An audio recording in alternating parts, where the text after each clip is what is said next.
ഗ്രാമത്തിൽ ഒരു മരം വെട്ടുകാരനും ഒരു ഭാര്യയും ഉണ്ടായിരുന്നു. ഇരുവരും വളരെ അഗാധമായി സ്നേഹിച്ചിരുന്നു, പ്രണയിച്ചിരുന്നു. പക്ഷെ കുറച്ചു കാലം കഴിഞ്ഞപ്പോ ഭാര്യയ്ക്ക് ഒരു ചെറിയ സംശയം. ഭർത്താവിന് പഴയതുപോലെ ഒരു സ്നേഹമില്ല. എല്ലാ ദിവസവും വൈകി വരും, എന്നാലോ സംസാരിക്കാൻ സമയമില്ല. ഉടൻ ഭക്ഷണം കഴിച്ച് കയറി കിടന്ന് ഉറങ്ങും. പതിയെ പതിയെ അവളിങ്ങനെ പരാതി പറയാൻ തുടങ്ങി.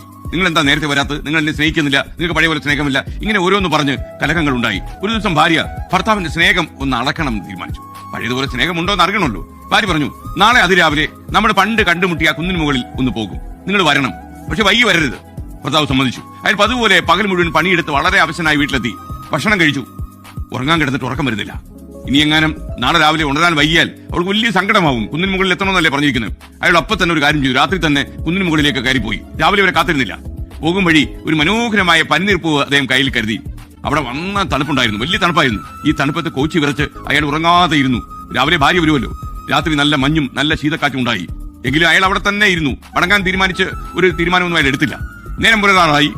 നോക്കിയപ്പോ ഭാര്യ കുന്നിൻ മുകളിലെ മനോഹാരിതയൊക്കെ മനസ്സിൽ താലോലിച്ച് കുന്നിൻ മുകളിലേക്ക് കയറിപ്പോയി.